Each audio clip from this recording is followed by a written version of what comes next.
चलो ठीक है, तो हम स्टार्ट करते हैं। लिखिए क्वेश्चन। तो पार्शियल फ्रैक्शन टॉपिक हम पढ़ रहे थे, है ना, और उसके काफी क्वेश्चंस हमने सॉल्व कर लिए थे। कुछ और क्वेश्चंस हैं जिससे हमारी और प्रैक्टिस हो जाएगी। तो क्वेश्चन लिखिए। क्वेश्चन है integration of x square upon x square plus 1 into X square plus 4 dx। ठीक है, तो आप देखते जाइए, है ना, क्योंकि आपके पास लगाने के लिए सफिशिएंट क्वेश्चंस हैं। तो यहाँ पर आप कोशिश करिए समझने में कि ज्यादा से ज्यादा क्वेश्चन समझ आए, क्योंकि अभी यहाँ पर दिख रहा है मुझे तो एक इम्पॉर्टेंट चीज है इस क्वेश्चन में जो हमें जानने को मिलेगी, वो इम्पोर्टेंट है।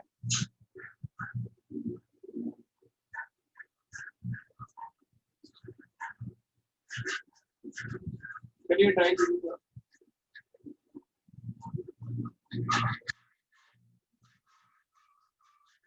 एज सच तो ये पार्शियल फ्रैक्शन का क्वेश्चन नहीं है, डायरेक्टली आप देखोगे तो इसमें क्वाड्रेटिक इक्वेशन जैसा आ रहा है, नीचे क्वाड्रेटिक है और वो फैक्टराइज नहीं होगी, है ना, और ऊपर भी कोई क्वाड्रेटिक आना है ना। लेकिन आप ध्यान दीजिएगा, यहाँ पे एक इम्पोर्टेंट चीज ये है,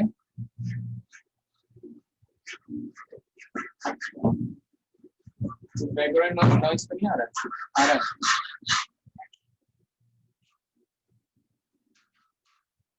देखिए, तो यहाँ पर एक इम्पोर्टेंट चीज ये है कि जब भी आपको क्वेश्चन में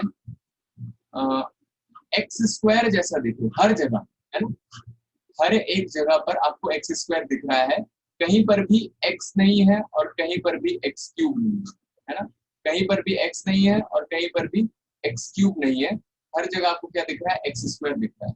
ठीक है, या फिर एक्स पावर 4 दिखे, इस तरह की चीजें दिखे तो आप क्या कर सकते हो, उसको सिंप्लीफाई करने के लिए y is equal to X square रख सकते हो। ठीक है, तो यहाँ पर देखो, ये वैसे पार्शियल फ्रैक्शन नहीं है यहाँ पर, लेकिन मैंने मान लिया let y is equal to X square.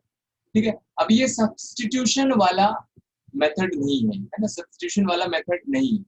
मैंने जब y is equal to X square रखा, ठीक है, तो अंदर वाला जो फ्रैक्शन है वो कितना बन जाएगा? x की जगह मैं लिख दूंगा y, और एक्स स्क्वायर प्लस 1 की जगह आ जाएगा y प्लस 1, और एक्स स्क्वायर प्लस 4 की जगह आ जाएगा y प्लस 4। ठीक है, इतना आ जाएगा। अब इसको मैं पार्शियल फ्रैक्शन से कैसे लिख सकता हूँ? इसको मैं पार्शियल फ्रैक्शन से लिखूंगा a upon Y plus 1 plus b upon Y plus 4। तो यहाँ से a और b की वैल्यू कैलकुलेट कीजिए, कितनी आएगी? तो यहाँ पर y रहेगा, डिनोमिनेटर है y plus 1 into Y plus 4 is equals to, LCM ले लिया, y plus 1 into Y plus 4, तो यहाँ पर आ जाएगा a times Y plus 4 plus b times Y plus 1। ठीक है, इसको कंपेयर करेंगे तो नीचे से वो हट जाएगा, तो y is equals to a times Y plus 4 plus b times Y plus 1, कितना आएगा, है ना। अभी यहाँ पर देखिए हम क्या करेंगे, a और b की वैल्यू कैलकुलेट करेंगे, तो उसमें y की आप डिफरेंट डिफरेंट वैल्यूज रख के आप a और b को कैलकुलेट कर सकते हैं। कितना आएगा देखिए, निकाला है किसी ने? तो देखिए एक बार मैं y प्लस 4 को 0 रखूंगा, तो y की वैल्यू -4 रख देंगे, तो y की वैल्यू -4 रखेंगे इस इक्वेशन 1 में, तो a गायब हो जाएगा यहाँ से, -4 रखेंगे, और b टाइम्स -4 प्लस 1, तो कितना आ जाएगा? -4 इज इक्वल टू -4 प्लस 1 -3 भी, माइनस से माइनस कट गया, तो b की वैल्यू कितनी आ जाएगी? 4/3। ठीक है, b आ गया यहाँ से 4/3, तो ये b की वैल्यू के लिए था। a की वैल्यू के लिए क्या करेंगे? y प्लस 1 को 0 रख देंगे, मतलब y की वैल्यू -1 रखेंगे, y की वैल्यू -1 रख दीजिए इस इक्वेशन में, तो -1 is equal to a times -1 plus 4, और प्लस वो तो 0 हो जाएगा, तो -1 इज इक्वल टू प्लस का 3a, तो यहाँ से a आ जाएगा -1/3।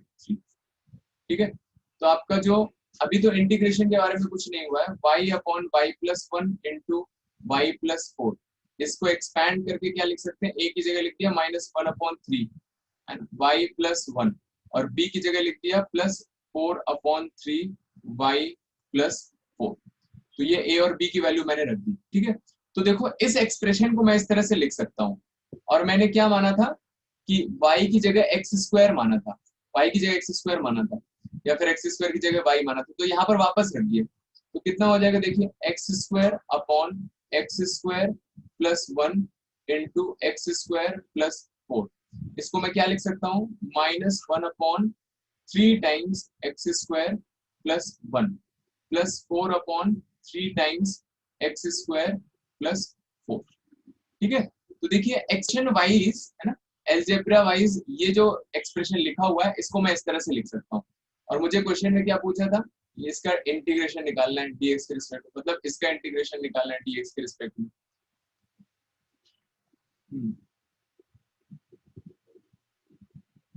कल कहाँ थे गौरव, -1/3 बाहर ले लिया, बताइए 1/x² + 1 का इंटीग्रेशन क्या होगा, विकास बताओ। सर घर पर नहीं था सर। अच्छा 1/x² + 1 का इंटीग्रेशन 1/3 बाहर आएगा, log x² plus log x² + 1। फिर से सोच लो,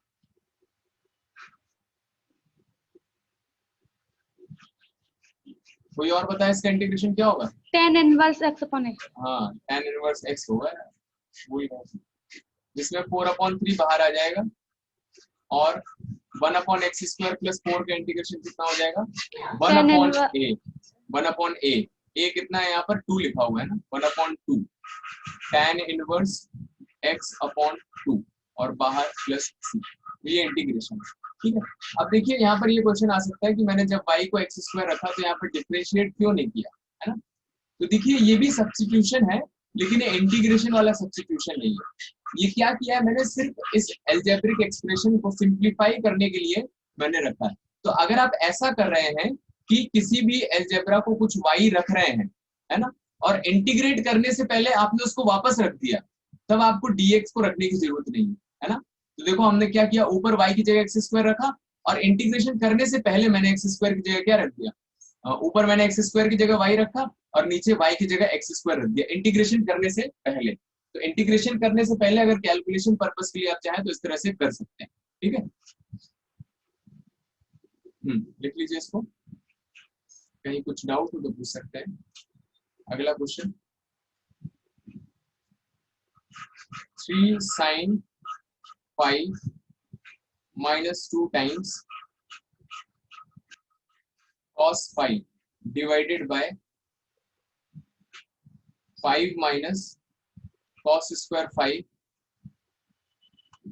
5 minus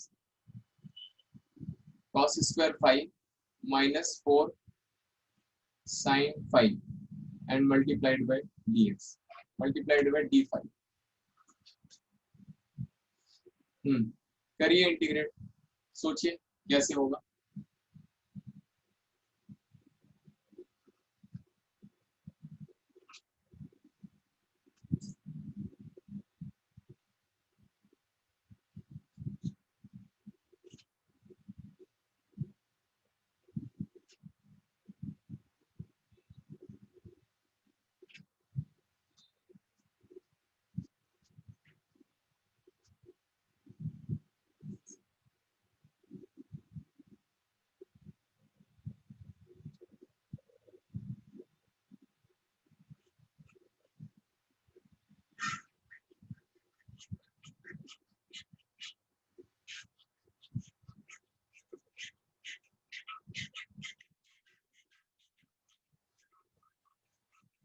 क्या करेंगे बताइए,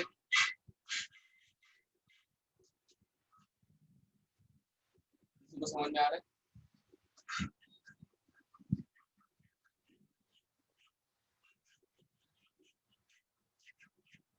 तो साइन पाई है कॉस पाई, तो देखिए यहाँ कॉस पाई लिखा हुआ है तो वो ना हो कॉस पाई इंटू डी पाई बन रहा होगा, तो मुझे साइन पाई को वाई रखना पड़ेगा यहाँ पर, तो साइन पाई को वाई रखेंगे यहाँ पर।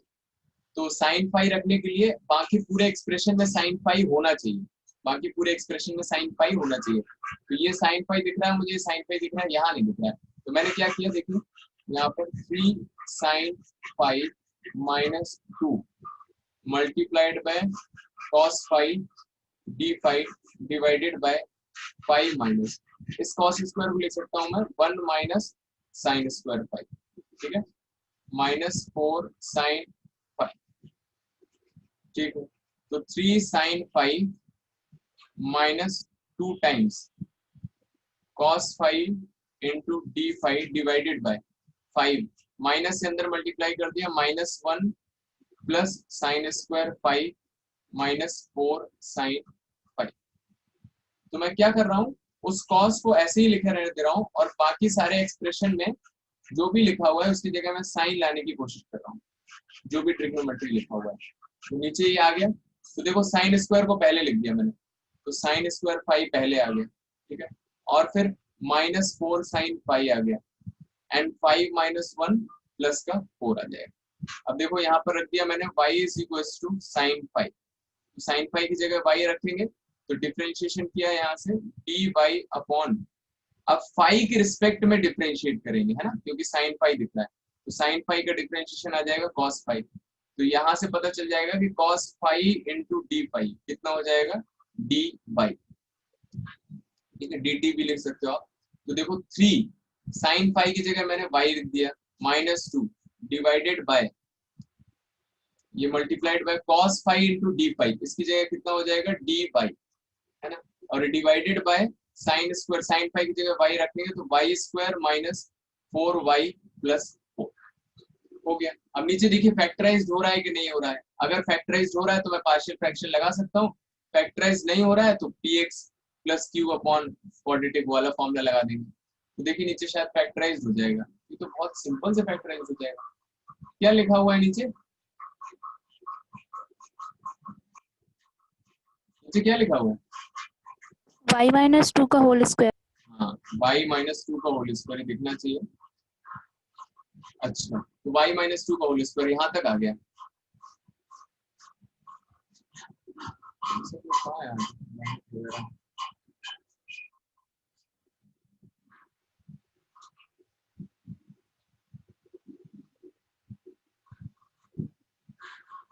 बताइए 3y-2 अपॉन y-2 का होल स्क्वायर, पार्शियल फ्रैक्शन के लिए इसको क्या लिखेंगे, विकास बताओ।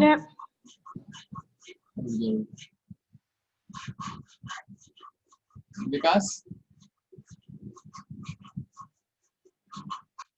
हाँ बताइए, कौन बता रहा था, अभी बता दीजिए।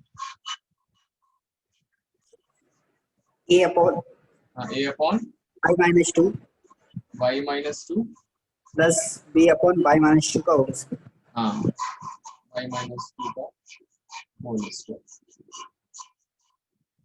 करो a और b की वैल्यू निकालो।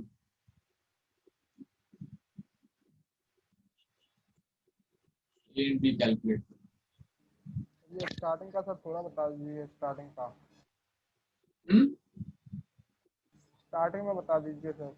स्टार्टिंग का अच्छा।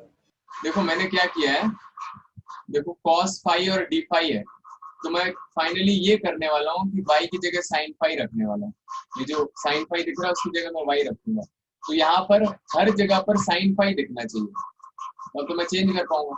तो sin 5 है, यहाँ पर भी sin 5 है, इस cos की जगह 5 बना, sin 5 बना लिया, तो cos का थीटा लगा दी, cos square theta is equal to 1 minus sin square theta, और उसको अंदर मल्टीप्लाई कर दिया, sin स्क्वायर को पहले लिख दिया और फिर उसके बाद -4 sin लिख दिया, और 5 - 1 4 हो गया, और बाकी ऊपर लिखा हुआ 3 sin 5 - 2 into cos 5 into d 5, ठीक है। तो cos 5 d 5 की जगह मैं क्या लिख सकता हूँ, dy लिख सकता हूँ, उसको रख दिया मैंने, और बाकी जो हुआ वहां से अलजेब्रिक एक्सप्रेशन बन गया और ये पार्शियल फ्रैक्शन लगा दिया। बताइए a और b की वैल्यू निकाली होगी आपको, कितनी आई है, नहीं निकाली तो बता दीजिए, निकाली a और b। कहाँ आर्यन कहाँ है आज, विकास आज जंपर थोड़ी कम हो रही है। पता नहीं सर।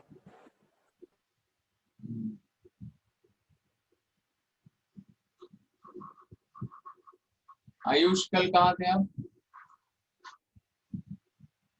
गौरव की शादी थे क्या, सर वो शोरूम में गया था सर। नहीं सर। कहाँ पे, गाड़ी खरीदने गया था सर कल लिए।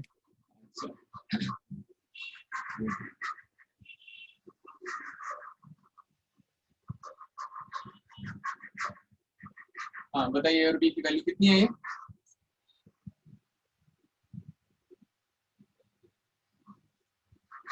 ये आपको करना है भाई, इसमें किसी को डाउट तो नहीं हो रहा है कि कॉमन कैसे लेंगे?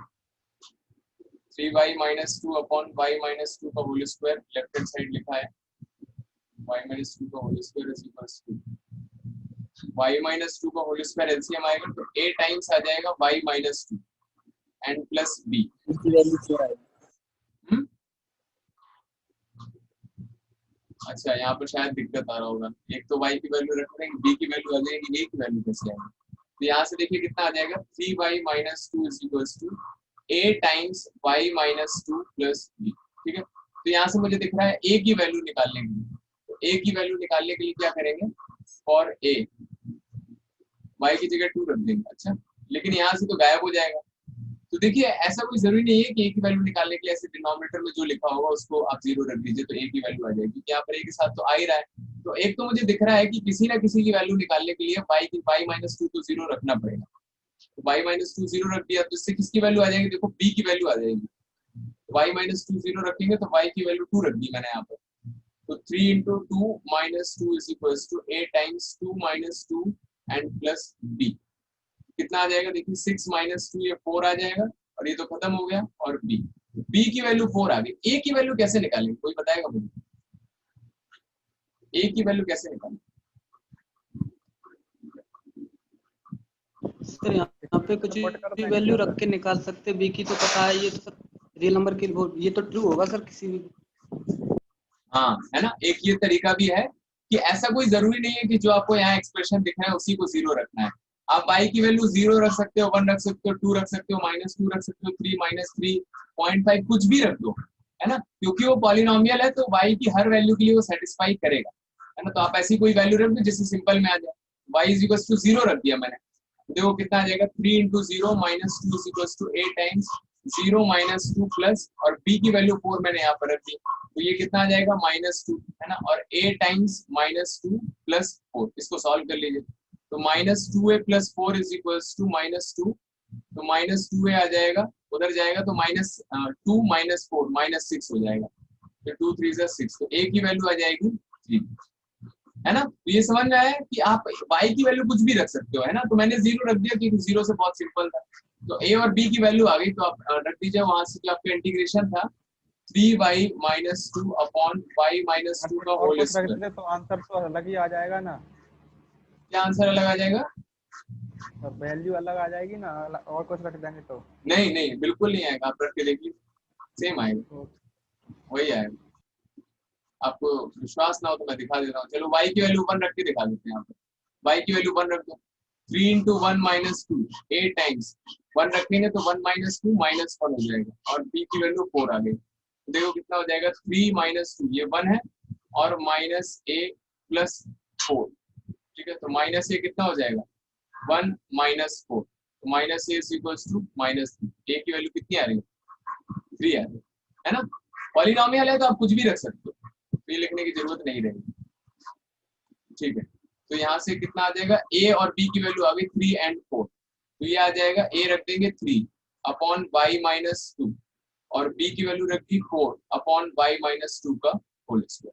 तो ये पार्शियल एक्सप्रेशन हो गया आपका, पार्शियल फ्रैक्शन को आपने कन्वर्ट कर लिया और इसको इंटीग्रेशन लगा दिया। अच्छा, y के रिस्पेक्ट में हम डिफरेंशिएट इंटीग्रेट कर रहे हैं, तो इंटीग्रेशन ऑफ dy, तो 3 आ जाएगा बाहर और उसका इंटीग्रेशन हो जाएगा log of y minus 2 mod के साथ, और प्लस 4 बाहर आ जाएगा और y माइनस 2 का होल स्क्वायर ये ऊपर आ जाएगा dy, है ना। 1 अपॉन एक्स स्क्वायर का वैसे आपको इंटीग्रेशन बताया था, डायरेक्ट ही बता दीजिए 1 अपॉन एक्स स्क्वायर का इंटीग्रेशन क्या होता है? -1 अपॉन x। हाँ, -1 अपॉन एक्स, ये भी बताया था, नहीं तो फिर आप उसका बेसिक फॉर्मूला लगा के भी कर सकते हो, 3 log mod of y minus 2 plus 4, यह आ जाएगा -1 अपॉन एक्स, है ना, -1 अपॉन y माइनस 2, और y हमारा कितना था ऊपर से, y किसको माना था, sin phi को माना था, तो यहाँ पर y की जगह sin phi रख देंगे, 3 log sin phi -2 एंड इस माइनस का क्या करते हैं, बाहर लाते हैं, -4 upon sin phi -2 plus c, ये आंसर है आपका, ठीक है। जो वहां पर किया है y माइनस 2 का होल स्क्वायर जो है उसका इंटीग्रेशन अगर किसी को समझ में नहीं आया तो देख ले, जो 1 अपॉन y माइनस 2 है ना, y माइनस टू का होल स्क्वायर, इसको ऐसे किया है, इसको ऊपर लेके आएंगे y minus two whole power minus two D Y, ठीक है।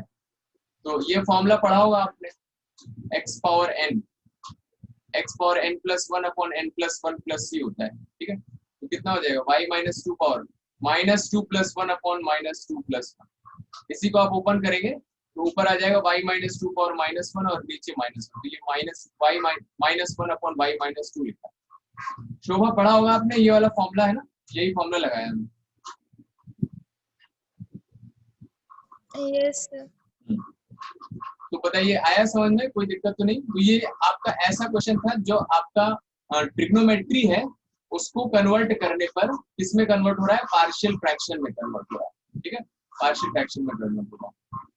आगे बढ़ते हैं, एक क्वेश्चन और कर लेते हैं पार्शियल फ्रैक्शन का, उसके बाद अगला टॉपिक है हमारा। तो क्वेश्चन है, अच्छा ये तो हो गया,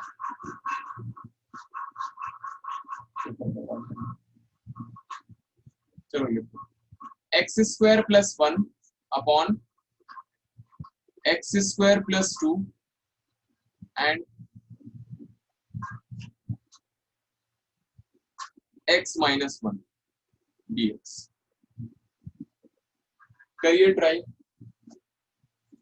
इसको थोड़ा सिंपल कर लीजिए, ये इसकी पावर हटा दीजिए। हाँ तो देखो इसमें क्या होगा, तो इसमें साफ साफ मुझे दिख रहा है कि नीचे ये एक लीनियर लिखा हुआ है और ये क्वाड्रेटिक लिखा हुआ है, और ये ऐसा क्वाड्रेटिक लिखा हुआ है जो फैक्टराइज्ड नहीं होगा, है ना, फैक्टराइज्ड नहीं होगा। आप इसमें से x की वैल्यू ऐसे नहीं निकाल सकते, तो हमें क्या करना पड़ेगा, पार्शियल फ्रैक्शन यूज करना पड़ेगा। तो x plus one upon x square plus two and x minus one.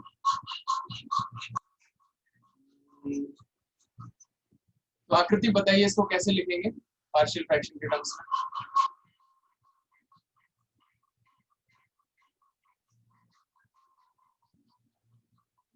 आपकी आवाज नहीं आ रही, बताइए एक्स स्क्वायर प्लस टू के ऊपर क्या आएगा, राहुल आप बताओ। ए आपकी आवाज नहीं आ रही आपकी, ये आ रहा था, ए आएगा, ए इसके ऊपर ए आएगा और इसके ऊपर बी आएगा, बी आ जाएगा। अच्छा। कोई और कुछ बताना चाहेगा? तो उसके ऊपर bx प्लस b आएगा। हाँ ax प्लस बी आएगा यार, मैंने बताया था कि जब नीचे क्वाड्रेटिक आती है, जब नीचे क्वाड्रेटिक आ जाती है इस तरह से जो फैक्टराइज नहीं होती है ना, उसके लिए ऊपर ax प्लस बी आता है। अब यहाँ पर ax प्लस बी आ गया तो यहाँ से हट जाएगा ये, और यहाँ पर क्या आ जाएगा, c आ जाएगा, सी आ जाएगा। हाँ अब इसको आपको सॉल्व करना पड़ेगा। तो यहाँ से ऊपर x प्लस वन बचेगा और नीचे कितना हो जाएगा, आप क्रॉस मल्टीप्लीकेशन जैसा कर दीजिए, एलसीएम लेके हटा दीजिए। इस स्टेप को आप डायरेक्ट लिख सकते हो, x माइनस वन सी टाइम्स एक्स स्क्वायर प्लस, ठीक है। तो यहाँ पर दिख रहा है मुझे कि अगर x की जगह वन रख दूंगा तो ये सब हट जाएगा, c की वैल्यू आ जाएगी। तो मैंने रख दिया at x is equals to one, तो x की जगह वन रखा तो यहाँ पर कितना आ जाएगा, one plus one is equals to at A plus B, A plus B आ जाएगा, और यहाँ पर कितना आ जाएगा, जीरो आ जाएगा, और c टाइम्स x की जगह वन रखा तो वन प्लस टू आ जाएगा, वन प्लस वन कितना हो जाएगा, टू हो जाएगा, ये खत्म हो जाएगा और ये कितना हो जाएगा, 3c हो जाएगा। तो c की वैल्यू आ जाएगी यहाँ से 2/3, ठीक है। अब a और b की वैल्यू और निकालिए, a और b की वैल्यू और निकालिए, तो यहाँ पर रख दिया। फिर उसके बाद मुझे कोई वैल्यू दिख रही है क्या, कोई वैल्यू दिख नहीं रही है ना जो आप रख सकते हो यहाँ पर, तो मैंने रख दिया at x is equals to 0। तो अभी मुझे देखो c की वैल्यू पता चल गई है ना। एक और तरीका आपको दिखाते हैं जो आपको बुक्स में मिल जाएगा, ठीक है। तो इस तरह से तो आप कैलकुलेट कर सकते हो c की वैल्यू। इसको ध्यान देना, एक और तरीका x प्लस वन, इसको अंदर मल्टीप्लाई कर दिया, ऐसे आपके स्कूल के टीचर शायद करवाएंगे। मल्टीप्लाई करेंगे तो क्या हो जाएगा, ax square minus ax plus bx minus b और plus cx square plus 2c, है ना। अब इसमें क्या किया मैंने, पहले x स्क्वायर वाले टर्म जो है इसको एक साथ लिख लिया, तो यहां से आ जाएगा ax square plus cx square. फिर उसके बाद x वाले टर्म जो है उसको साथ में लिख लिया, minus ax plus bx and the constant term 2c minus, ठीक है। यहाँ से a प्लस सी कॉमन आ गया, एक्स स्क्वायर बाहर आ गया, और इसमें मैंने x कॉमन ले लिया तो b माइनस ए बचेगा, है ना। यहाँ का माइनस ए बाद में लिख लिया और b पहले लिख लिया, 2c माइनस b, ठीक है। तो ऐसे भी कई जगह करेंगे। अब क्या करना है यहाँ पर, अगर ये दो पॉलिनोमियल बराबर हैं तो हम क्या करेंगे, कंपेयरिंग द कोफिशिएंट, ठीक है। ये वाला मेथड कई जगह पर दिया रहता है, कंपेयरिंग द कोफिशिएंट। तो कोफिशिएंट्स को कंपेयर करेंगे तो देखिए इधर एक्स स्क्वायर का कोफिशिएंट कितना है, a प्लस सी, और इधर एक्स स्क्वायर का कोफिशिएंट कितना है left hand side, left hand side x square का कोफिशिएंट कितना है, 1 है, 0 जीरो जीरो है ना। एक्स स्क्वायर नहीं है मतलब उसको किससे मल्टीप्लाई किया होगा, 0 से मल्टीप्लाई किया होगा, इसीलिए एक्स स्क्वायर वहां पर दिख नहीं रहा है ना। तो वहां पर एक्स स्क्वायर कोफिशिएंट कितना रखना है आपको, 0 रखना है। एक्स स्क्वायर 0 से मल्टीप्लाइड होगा तो a प्लस सी 0। देखो तुरंत यहाँ से मुझे a की वैल्यू मिल जाएगी माइनस सी, है ना, और c वैल्यू आप ऊपर निकाल चुके हो कितना, 2/3। a की वैल्यू आ जाएगी -2/3, a आ गया। c पता है, b और निकालना है, x का कोफिशिएंट कंपेयर कर दिया तो यहाँ पर x का कोफिशिएंट b माइनस a है और लेफ्ट हैंड साइड x का कोफिशिएंट 1 है। तो यहाँ से मुझे किसकी वैल्यू पता करनी है, b की वैल्यू कितनी आ जाएगी, 1 प्लस a आ जाएगी, और 1 a की वैल्यू है -2/3, तो एलसीएम लेंगे तो 1/3 आ जाए, ठीक है। तो यहाँ से b की वैल्यू आ गई 1/3। तो आई होप सो ये दोनों मेथड आपको समझ में आ गए। दोनों मेथड या बोल लो कि 3 मेथड्स हैं। इसको एक बार मैं और समराइज कर देता हूँ। अच्छा पहले क्वेश्चन कर लेते हैं फिर उसके बाद समराइज। तो देखिए, तो ए बी सी की वैल्यू आ गई, तो मेरा जो फ्रैक्शन था ये है, इसको आपको दोबारा लिखना पड़ेगा, मेरे पास फैसिलिटी है, मैं कॉपी कर लेता हूँ।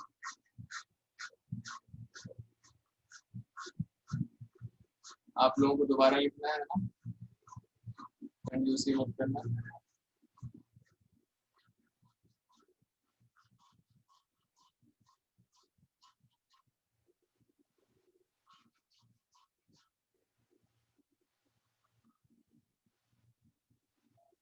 तो देखिए, तो यहाँ पर मैंने वैल्यूज रख ली, तो इसको मैं लिख सकता हूँ, a की जगह लिख दिया, कितना था a का वैल्यू ऊपर से 1/3 था, तो 1/3 टाइम्स x, 1/3 कितना था,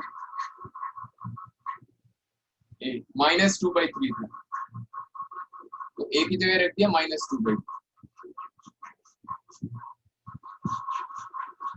-2/3x, और b की जगह 1/3, और इसके डिनोमिनेटर में था x² + 2 प्लस c की वैल्यू कितनी है, c कितना है 2/3, c की वैल्यू रखिए 2/3।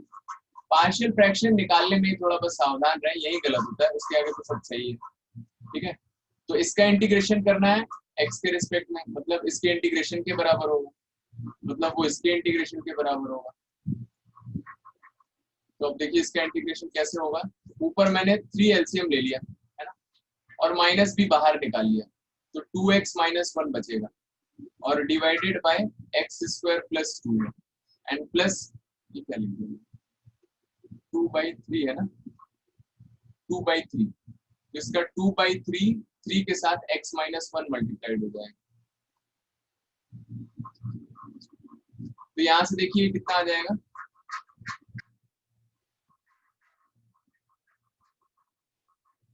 तो -1/3 मैंने पहले इंटीग्रेशन से बाहर निकाल लिया, 2x - 1 अपॉन x² + 2 और dx, तो ये एक इंडिविजुअल इंटीग्रेशन बन गया, और दूसरे वाले में से 2/3 बाहर निकाल लिया, 1 अपॉन x - 1, क्योंकि कांस्टेंट्स हैं, कांस्टेंट्स को डिफरेंशिएशन हो चाहे इंटीग्रेशन हो बाहर निकाल सकते हैं। अब पहला वाला पार्ट कैसे इंटीग्रेट करेंगे बताइए, सर इसको अलग अलग कर दीजिए। अलग अलग कर, ये भी अच्छा तरीका है, चलो अलग अलग कर देते हैं। तो -1/3 integration 2x upon x² + 2 -1 upon x² + 2 and plus 2/3, इसका तो इंटीग्रेशन हो जाएगा log of mod of x - 1 + c, ठीक है, और यहाँ पर dx लिख दिया मैंने, तो -1/3 बाहर है। देखो क्या इसका इंटीग्रेशन कितना आएगा बताइए, क्या डिनोमिनेटर का एग्जैक्ट डिफरेंशिएशन ऊपर लिखा हुआ है, यस यस सर। हाँ, सर। तो क्या हो जाएगा इसका आंसर बताइए, log log mod x square Denominator- plus हाँ, log ऑफ डिनोमिनेटर हो जाता है, Yes, log sir. mod of x square ये हो जाएगा आपका ब्रैकेट के अंदर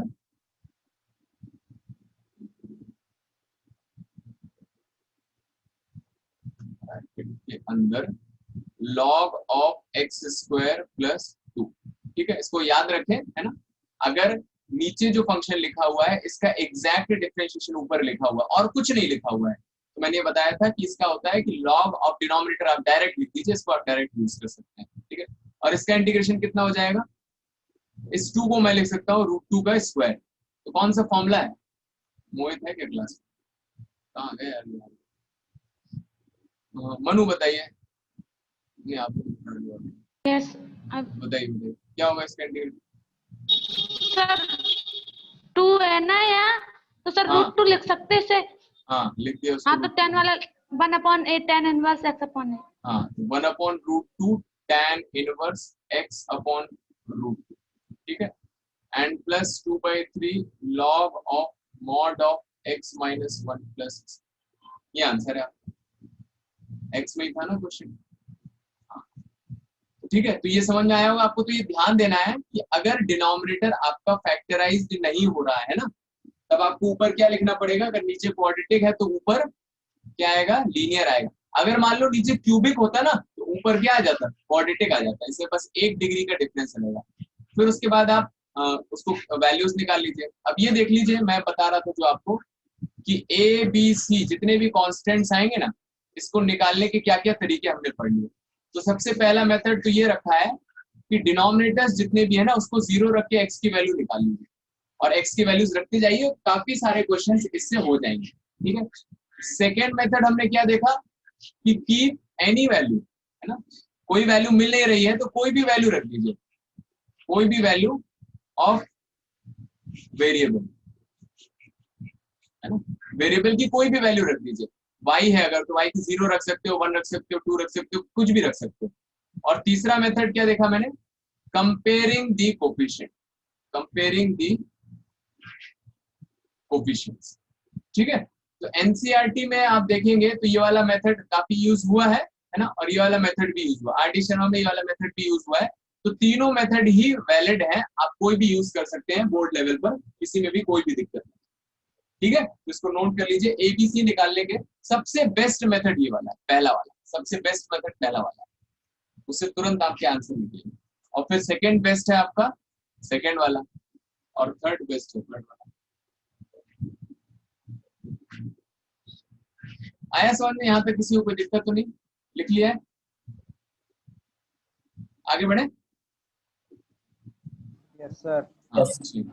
तो हम अपना नेक्स्ट टॉपिक पर आते हैं। नेक्स्ट बोल दीजिए या फिर आप बोल दीजिए, this is the last topic of indefinite integration, last topic of indefinite integration. Heading डालिए, क्या होगा हेडिंग बताइए। मैं आपको रिकॉल करवा देता हूँ। इंटीग्रेशन बाय पार्ट वाला हाँ, प्रोडक्ट रूल है ना। रूल। तो हम पढ़ रहे थे ये मेथड्स ऑफ इंटीग्रेशन, ये हमने स्टार्ट किया था। उसमें सबसे पहला था सब्स्टिट्यूशन, ठीक है, सब्स्टिट्यूशन। फिर उसके बाद हमने देखा partial fraction, substitution and then partial fraction, and third है integration by parts, integration by parts. ठीक है, तो ये वाला आपका बहुत ही इंपॉर्टेंट है, ऑलमोस्ट हर जगह यूज हुआ है। पार्शियल फ्रैक्शन तो इसको आप 5 स्टार दे सकते हो। पार्शियल फ्रैक्शन तो सिर्फ उस तरह का जब एक्सप्रेशन बनेगा तभी यूज होगा। और इंटीग्रल बाय पार्ट्स जो है ये कैलकुलेशन वाइज थोड़ा ज्यादा है ना, थोड़ा सा टफ है ना, क्योंकि इसको सॉल्व करने में काफी दिमाग लगता है, लेकिन यही आपका जो है वो प्रोडक्ट रूल है, तो क्वेश्चंस को ये आसान भी कर देता है। तो हेडिंग डालिए, तो हम अभी पढ़ने वाले हैं integration by parts, integration by parts.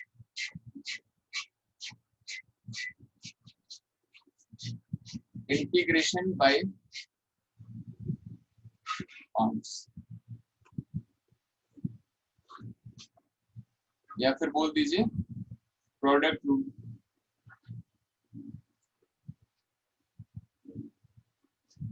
देखिए तो प्रोडक्ट रूल क्या बोलता है, ऐसे याद करना है। इंटीग्रेशन आपको करना है फर्स्ट एंड सेकेंड, दिया जाता है first integration of second minus differentiation of first into integration of second integration of all. तो ये जो लिखा है मैंने, जिस लैंग्वेज में भी लिखा है, ये आपको याद करना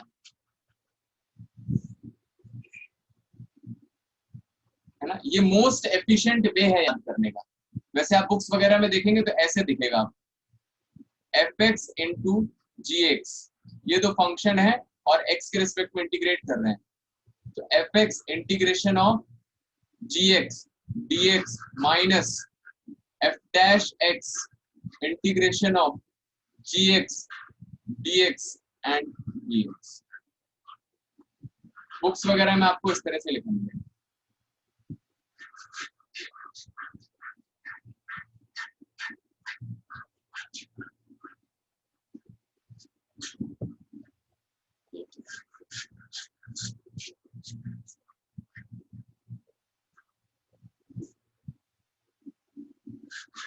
ठीक है, दोनों ही नोट कर लीजिए और हमें ये वाला याद करना है, पहला वाला।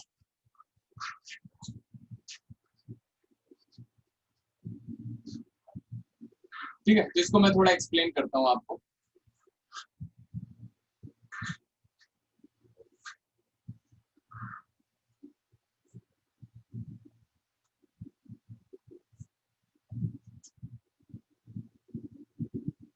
देखिए ध्यान से सुनिएगा, ये जो पहला है ये फंक्शन है, ये है आपका फर्स्ट फंक्शन, फंक्शन को fn लिख रहा हूं।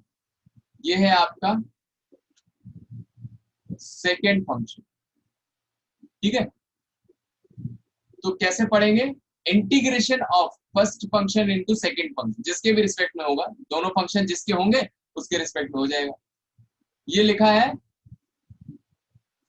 ऐसे याद करना है, first into integration of second, first into integration of second minus differentiation of first into integration of second.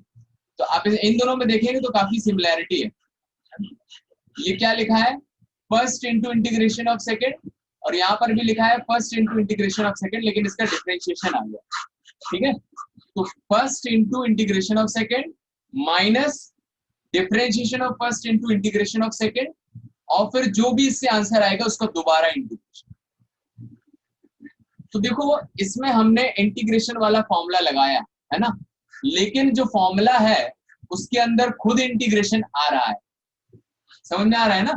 तो अगर आपको एक इंटीग्रेशन सॉल्व करना है तो ऐसा नहीं है कि जैसे डिफरेंशिएशन के लिए हम यूज करते थे product rule, u dot v कितना आता था, u v dash minus u dash v आता था। तो यहाँ पर डिफरेंशिएशन, यहाँ पर कहीं डिफरेंशिएशन नहीं है, हो चुका है सब डिफरेंशिएशन, लेकिन यहाँ पर क्या है, एक लास्ट में इंटीग्रेशन बच जाएगा, उसकी वजह से थोड़ा सा कॉम्प्लिकेटेड हो जाता है। तो उसके कुछ रूल्स हैं, वो हम देखेंगे अभी, ठीक है। क्वेश्चन लिखिए, क्वेश्चन लिखिए, पहले क्वेश्चन से हम थोड़ा एक फीलिंग कर लेते हैं कि हाँ कैसे हो रहा है।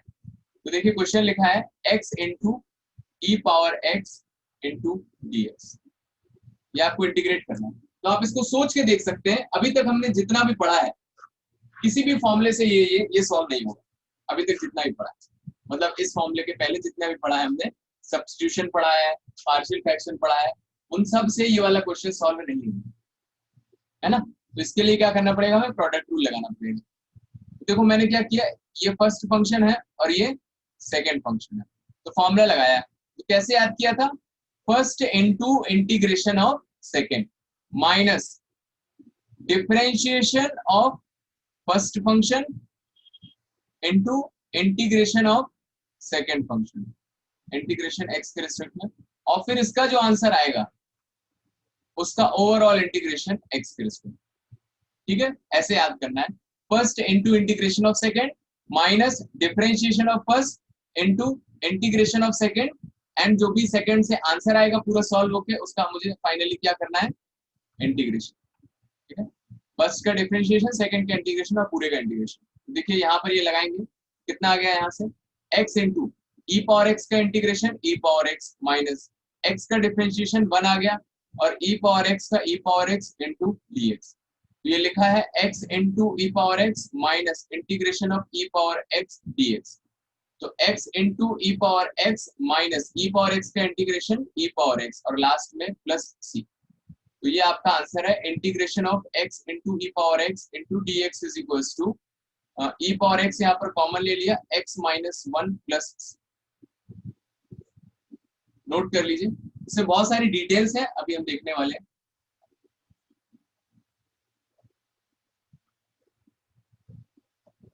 बताइए यहां तक किसी को कोई दिक्कत?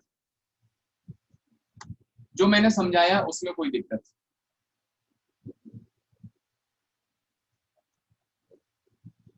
No sir. ओके, बहुत बढ़िया, ठीक है। अब इसमें कुछ चीजें हैं ध्यान देने वाली। क्या क्या क्वेश्चन आपके माइंड में आएंगे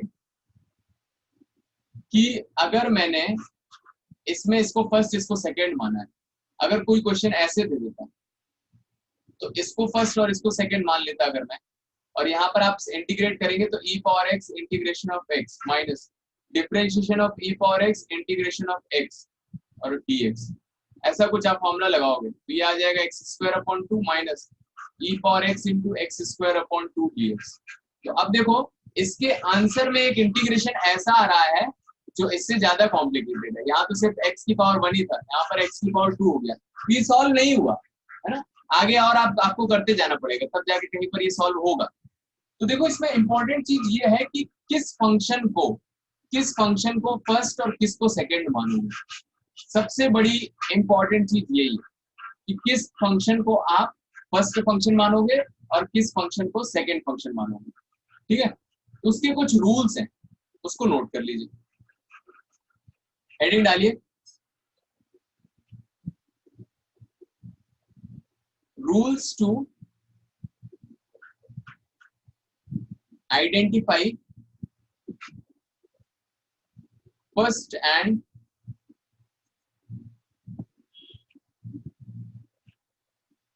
सेकेंड फंक्शन। मेंस एनडी के लिए बहुत इंपॉर्टेंट है। Rules to identify first and second function लिखिए। तो फर्स्ट रूल है rules to identify first and second function.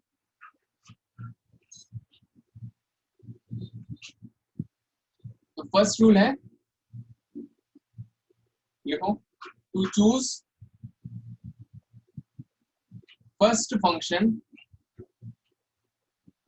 Use,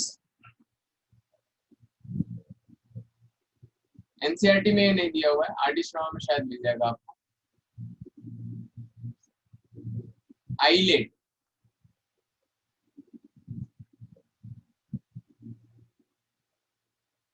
whichever comes first is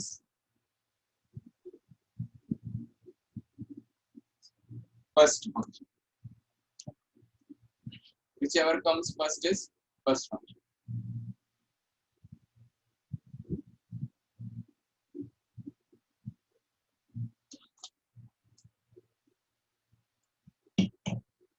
अब ये आइलेट क्या है, कुछ समझ में नहीं आया सर लगा। तो देखिए लिख लीजिए, आइलेट में ILATE, इसका एक शॉर्ट फॉर्म बनाया है। आई मतलब होता है इनवर्स ट्रिग्नोमेट्रिक फंक्शंस, है ना। इनवर्स ट्रिग्नोमेट्रिक फंक्शन सब जानते हैं, sine inverse, cos inverse, tan inverse, cot inverse, sec inverse, cosec inverse. तो अगर ये आते हैं तो इसको फर्स्ट मानेंगे। एल मतलब होता है लॉग फंक्शन, ए मतलब होता है एलजेब्रिक फंक्शन, एलजेब्रिक फंक्शन। तो ट्रिग्नोमेट्रिक आप चाहो तो एग्जांपल लिख सकते हो जिसको नहीं पता है, साइन इनवर्स एक्स, और इस तरह से बहुत सारे होते हैं, tan inverse x. Log function मतलब लॉग एक्स जैसा कहीं दिख जाए। एलजेब्रिक फंक्शन मतलब एक्स स्क्वायर, है ना, इस तरह का कहीं पर दिख जाए। Algebra, variable and constant. T मतलब ट्रिग्नोमेट्रिक फंक्शंस, ये तो सबको पता है। एंड ई मतलब एक्सपोनेंशियल फंक्शन, एक्सपोनेंशियल फंक्शन जैसे कि e पावर x हो गया, 2 पावर x हो गया, इस तरह की चीज। ठीक है, तो चलो ये तो फुल फॉर्म पता चल गया कि i मतलब इनवर्स ट्रिग्नोमेट्रिक फंक्शंस, ये सारी चीजें। ठीक है, तो अब देखिए कुछ एग्जांपल्स आपको देता हूँ, कुछ एग्जांपल्स। जैसे मान लीजिए आपके लिखा हुआ है, जैसे ऊपर ही दिख रहा था, x into E power x into D X, तो किसको फर्स्ट मानेंगे और किसको सेकेंड मानेंगे? तो देखिए ये जो लिखा हुआ है x, ये क्या है? अलजेब्रा। और ये e पावर x, ये क्या है? एक्सपोनेंशियल। तो देखिए क्वेश्चन में ये बोला है ट्रिक में कि आइलेट में से जो भी आपको पहले दिखेगा, है ना, आइलेट में से जो पहले दिखेगा उसको फर्स्ट फंक्शन मानना है, और बाकी जो बचा हुआ है वो कौन सा फंक्शन हो जाएगा? वो सेकेंड फंक्शन हो जाएगा। आइलेट में जो पहले दिख रहा है वो फर्स्ट फंक्शन, और उसके अलावा जो बचा होगा वो कौन सा फंक्शन? Second function. तो देखो इसमें आप ऊपर फॉर्मूले में देखेंगे ए पहले आ रहा है और ई बाद में आएगा, मतलब मुझे इसको फर्स्ट मानना है और इसको सेकेंड मानना है। ठीक है, और फिर आगे आप फॉर्मूला लगा के इसको सॉल्व कर सकते हो। अगर मान लो क्वेश्चन में दिया हुआ है x into sine inverse x, ऐसा नहीं है कि किस ऑर्डर में लिखे हैं, ऐसा नहीं है कि इस ऑर्डर में लिखे हैं तो आप x को फर्स्ट मान लीजिए और साइन इनवर्स को सेकेंड मान लीजिए, और ऐसा भी नहीं है कि यहाँ पर x को फर्स्ट माना है तो यहाँ पर भी x को फर्स्ट मानना पड़ेगा। ऐसा कोई भी कनेक्शन नहीं है ना, चाहे जैसे लिखे हो उस पर डिपेंड करता है कि आप किसको फर्स्ट और किसको सेकेंड फंक्शन मानोगे। तो इसमें बताइए फर्स्ट फंक्शन किसे मानेंगे? तो सबसे पहले क्या दिख रहा है? Sine inverse. Sine inverse x, तो इसको फर्स्ट फंक्शन मानेंगे और इसको सेकेंड फंक्शन मानेंगे और उसके बाद इंटीग्रेट करेंगे। थर्ड अगर मान लीजिए लिखा हुआ है let's say e power x into sine x dx, तो कौन पहले आ रहा है? देखो ट्रिग्नोमेट्री पहले आ रहा है ना, तो ये आपका फर्स्ट फंक्शन हो जाएगा, और एक्सपोनेंशियल बाद में आ रहा है, ये आपका सेकंड फंक्शन हो जाएगा। आया समझ में? इसी 5 तरह के फंक्शंस हमें देखने को मिलेंगे, इसी 5 तरह के फंक्शंस आपको देखने को मिलेंगे, और उससे आप कैलकुलेट कर सकते हो कि कौन सा फर्स्ट फंक्शन और कौन सा सेकंड फंक्शन है। 2 फंक्शन रहेंगे। लेकिन एक इसमें इंपॉर्टेंट बात ये है, इंपॉर्टेंट क्या है? इंपॉर्टेंट ये है कि this trick is applicable in 90% of the questions,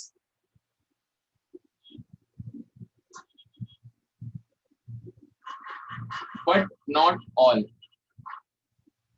तो ये इंपॉर्टेंट चीज है कि ये ट्रिक हमेशा काम नहीं करती है, लेकिन 90% ऑफ द क्वेश्चंस में काम कर जाएगी। तो आपको कैसे पता चलेगा काम कर रही है कि नहीं कर रही? आप एक बार अप्लाई करके देखिए, रफ में आंसर आ रहा है तो काम कर रही है, आंसर नहीं आ रहा है मतलब कुछ गड़बड़ है। अगर आंसर नहीं आ रहा है, कुछ गड़बड़ है, तो आपको क्या करना पड़ेगा? उल्टा मानना पड़ेगा, है ना, फर्स्ट फंक्शन और सेकंड फंक्शन। ठीक है, अभी एक और चीज है जो हम कल पढ़ेंगे। अब इसके आगे और प्रॉपर्टीज है, 2 3 4 प्रॉपर्टीज है, जिसके बाद हम पाई पार्ट्स स्टार्ट कर पाएंगे ना, इसके जो क्वेश्चन है वो स्टार्ट कर पाएंगे। ठीक है, तो अभी के लिए हम यही स्टॉप करते हैं। तो आपके लिए होमवर्क है कि जो पार्शियल फ्रैक्शन वाली एक्सरसाइज है उसको कंप्लीट कर ले, उसके जितने भी डाउट्स होंगे उसको हम कल क्लियर करेंगे। ठीक है, और आरटी शर्मा है किसी के पास, वो भी आप कवर करते रहें, क्योंकि इंटीग्रेशन में बहुत सारा प्रैक्टिस लगता है। Okay, sir thank you thank you very much. Thank you, sir.